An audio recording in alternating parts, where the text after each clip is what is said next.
నమస్తే, welcome to our channel.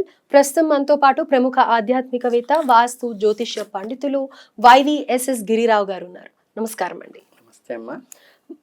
మామూలుగా కూడా ప్రతి ఒక్కళ్ళం శుక్రవారం అంటే లక్ష్మీదేవికి పూజ చేయడం కానీ, లక్ష్మీదేవి ఆరాధనలో మునిగిపోయి ఉంటాం. అయితే ఇంట్లో లక్ష్మీదేవి పూజ చేయడం ఎంత ముఖ్యమో, బయట ఉన్న లక్ష్మి అంటే తులసి కోట, గడప రెండు కూడా. అయితే ఈ రెండిటికి ఏ విధమైన పూజ ఆచరించాలి అని అంటారు? ఎందుకంటే గడప మన ఇంటి ద్వారంతోనే మనకి శుభం కానీ అశుభం కానీ జరుగుతుంది అని అంటూ ఉంటారు.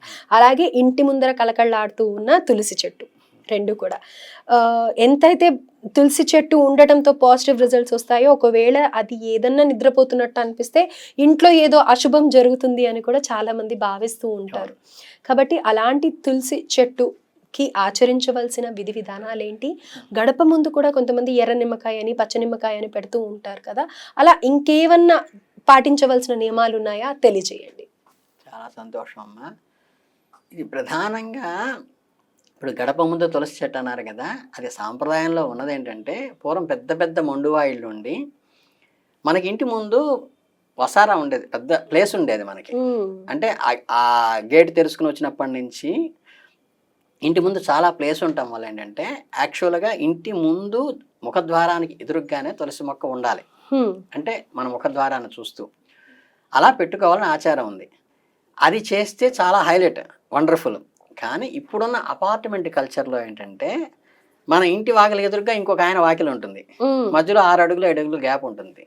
వీళ్ళకి తులసి మొక్కకి ఇచ్చిన ఆప్షన్ ఏంటంటే, మేము జనరల్గా మన ముఖద్వారానికి వెనకాల మనకి ఏరియా, సిట్టింగ్ ఏరియా ఉంటుంది, అంటే గ్రిల్స్తో ఉన్నటువంటి ఏరియా ఉంటుంది. 4 గడపలు 3 గడపలు వెళ్ళిన తర్వాత వెనకాల ఏరియా ఉంటుంది కదా, అక్కడ పెట్టుకోండి ముఖద్వారానికి కనిపించేట్టుగా అని చెప్తున్నాం. ఏంటంటే ఇప్పుడు అపార్ట్మెంట్ కల్చర్లో గడప ముందు పెట్టడానికి ఆస్కారం ఉండదు కాబట్టి అక్కడ కూడా పెట్టుకోవచ్చు, అదేం దోషం కాదు. కాకపోతే ఏంటంటే, ద్వారానికి ఎదురుగ్గా తులసి మొక్క ఉన్నదా లేదా అనేది ప్రధానం. రెండోది ఏంటంటే, ఈ తులసికి పూజ చేసేటప్పుడు ఏంటంటే, మనకి అమ్మవారికి లక్ష్మీదేవికి ఎలా అయితే చేస్తామో పసుపు కుంకలతో, అలాగే చక్కగా తులసికి రోజు నీళ్లు పోసి, నీళ్ళు అంటే మనకి పంచపాత్ర మన దేవుడి దగ్గర పెడతాం కదా, పంచపాత్రలు 2 రకాలు వాడతాం. ఒకటి మనం ఆచమనం తీసుకునేది, ఒకటి భగవంతుడికి అర్ఘ్యం పాద్యం ఆచమనం ఇచ్చేది, ఇంకో పాత్ర పెడతాం. ఈ పూజ అయిపోయిన తర్వాత మనకి స్వామివారికి మనం తాగిందేమో వాళ్ళు పారపోసేసుకుంటాం, చేయగడుక్కున్నది ఆచమనానికి చేసింది. అది ఏంటంటే స్వామివారి దగ్గర పెట్టింది ఉండిపోతుంది. అదేం చేస్తాం, తీర్థం పుచ్చుకుంటాము. తీర్థం పుచ్చుకున్న తర్వాత మిగిలిన నీళ్లు ఉంటాయి కదా, ఆ నీళ్లు భగవత్ సంబంధమైన నీళ్లు, అవి పొరపాటు షింకులోనో లేకపోతే అంట్లు పొయ్యిరాదు. అవి తీసుకెళ్ళి ఏంటంటే ఆ పంచపాత్రలోని నీళ్లు తులసి మొక్కలో పోసుకోవాలి. అప్పుడు అవి పవిత్ర జలం కాబట్టి దాన్ని అపవిత్రం చేయనట్టు అవుతుంది, తులసి మొక్కకి కూడా నీళ్లు పోసింది అవుతుంది. హెవీగా పైపులేసి నీళ్లు పోయటం కాకుండా మన భగవత్ ఆరాధనలో పెట్టినటువంటి స్వామివారికి పెట్టిన అర్చాపాత్రలో ఉన్న నీళ్లు తులసి అమ్మకి పోయటం అనేది ఆచారం. రెండోది ఏంటంటే, ఈ లౌకికంగా ఉన్నప్పటికీ చాలా ఇంపార్టెంట్ విషయం ఏంటంటే, అప్పుడు ఏంటంటే ఈ తులసి అమ్మకి చాలామంది ఏంటంటే లౌకికమైనప్పటికీ కూడా దీపారాధన చేస్తుంటారు కదా, చాలామంది తులసి కోటకి ముందు పెట్టకుండా ఆ తులసి కోట చుట్టూ ఉంటుంది కదా గోడ, దాని మీద కూడా దీపారాధన పెడుతుంటారు. పెట్టేసినప్పుడు ఏంటంటే, కొన్ని చోట్ల అయితే నాకు బాధ కలిగించే విషయం ఏంటంటే, ఈ దీపం యొక్క వేడి తులసి కొమ్మలకి తగులుతూ ఉంటుంది. అది దోషం అమ్మ, పెట్టకూడదు. అమ్మవారికి డైరెక్ట్ గా వేడి తగల, ఆకులు కూడా ముడుచుకుపోతాయి.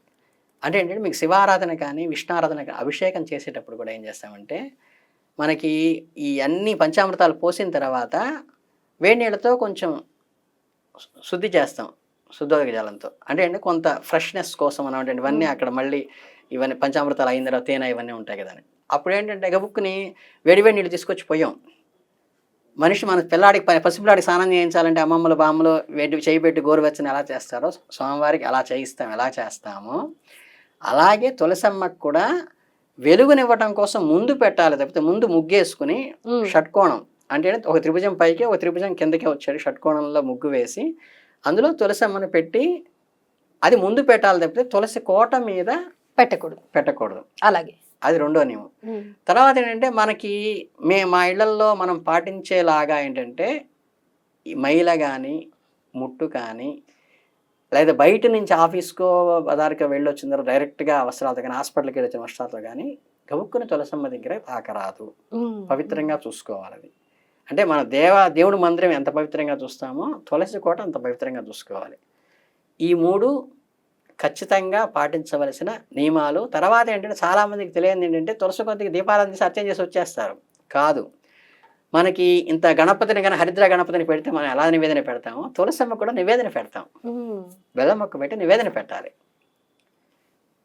కనుక ఈ నివేదన హారతి కూడా తులసమ్మ దగ్గర చేయవలను. ఉమ్, ఇవి ప్రధానం. తర్వాత మహాలక్ష్మి స్వరూపం, గడప మహాలక్ష్మి స్వరూపం అంటాం కదా. ఈ గడపకి అదేదో ఎల్లో కలర్లో ఉండాలని చెప్పి చాలామంది ఏంటంటే ఈ ఆయిల్ ఎలామిని పెయింట్ తీసుకొచ్చి వేసేసేసి మేము చేసే, అది కాదు. మీరు పెయింట్ వేసినా మామూలు గడప ఉన్నా దానికి కలర్స్ ఉన్నా ఏమున్నా సరే మీరు పసుపుతో గడపకి రాసి మళ్ళీ ఒక్కసారి పసుపుతో కుంకుమతో బొట్లు పెట్టి దానికి దండం పెట్టుకోవాలి. ఉమ్, ఉమ్, చాలామంది ఇంకో చేసే దోషం ఏంటంటే ఈశాన్యం వాకిల్లో ఉన్నటువంటి అపార్ట్మెంట్స్లో ఉంటాయి. అంటే మనకి తూర్పు వాకిలు ఉన్నవి. ఈ తూర్పు వాకిల్లో ఉన్నటువంటి అపార్ట్మెంట్కి దాదాపుగా ఈ తూర్పు ఫేసింగ్లో కుడిపక్కేం వంటిల్లు వస్తుంది, ఇటు తూర్పు ఈశాన్యంలో హాలును వాకిలు వస్తుంది. దీని పక్కన ఎదురుగ్గా లిఫ్ట్ ఉంటుంది. ఉమ్, ఉమ్, వీళ్ళు జనరల్గా చేసేది ఏంటంటే ఈ చెప్పులన్నీ లిఫ్ట్ ఎదురుగా వదులుతారు, అంటే కామన్ ఏరియా అవుతుంది కదా అని. అప్పుడు ఇంటికి ఎక్కడ వస్తాయి చెప్పులు? ఈశాన్యం. కరెక్ట్గా ఈశాన్యం వస్తాయి. అది చాలా, అంటే ఎవ్వరికి తెలియదు కానీ చాలా దోషం. ఈశాన్యంలో పవిత్రమైన పదార్థాలు, దైవ సంబంధమైన పదార్థాలు పెట్టాలి. ఒక నైరుతిలోనే చెత్త చెదారం పెడతాం. ఉమ్, ఉమ్, ఆఖరికి డస్ట్బిన్ తీసుకెళ్లాలని తీసుకెళ్ళి ఈశాన్యం మూల పెడతారు. గడప పక్కన చెట్ట పెట్టి అతను వచ్చి తీసుకెళ్తాడు వాచ్మెన్ అని. ఇవన్నీ ఏంటంటే చిన్న చిన్న చిన్న చిన్నవే. తర్వాత ఎందుకు జరిగింది, నాకేదో దోషం జరుగుతుంది, కీడు జరుగుతోంది, ఇంట్లో ఏమీ సరగట్లేదు అనుకుంటారు. అట్లా నిర్మాల్యం తీయటం, దేవుడి దగ్గర ఈ అగరబత్తులు పొడుము పడిపోతూ ఉంటుంది. అవును. తర్వాత కొంచెం చూస్తే దేవుడి దగ్గర అక్కడక్కడ బూజు పడుతూ ఉంటుంది. ఉమ్, ఇవి ఈ దోషాల నివారణ చేసుకోవాలి. చేసుకోకుండా ఇవి ఏదైనా జరగంగానే నాకేంటి కలిసి రావట్లేదు, ఇబ్బందికరంగా ఉందని వీళ్ళని ఆశ్రయించి వాళ్ళని ఆశ్రయించి ఒక్కొక్కడు ఒక రెమీ చెప్పి వేలు ఖర్చు పెట్టి జపాలు చేయించి హోమాలు చేయించి ఉమ్, అవసరం లేదా మనకి కారకం ఏంటి ఏంటంటే ఆ తులసమ్మ వారికి నీరు ఒక్కటే పోసేసి వస్తూ ఉంటాం, అలా కాదు, నైవేద్యంగా పెట్టాలి, అర్చన చేయాలి, పంచోపచారాలు చేయాలి, చేయాలి నిత్యం కూడా. చేసినట్టయితే కనుక మనకి ఆ శుభ ఫలితాలు అనేది చూడొచ్చు అని. ధన్యవాదాలండి. చాలా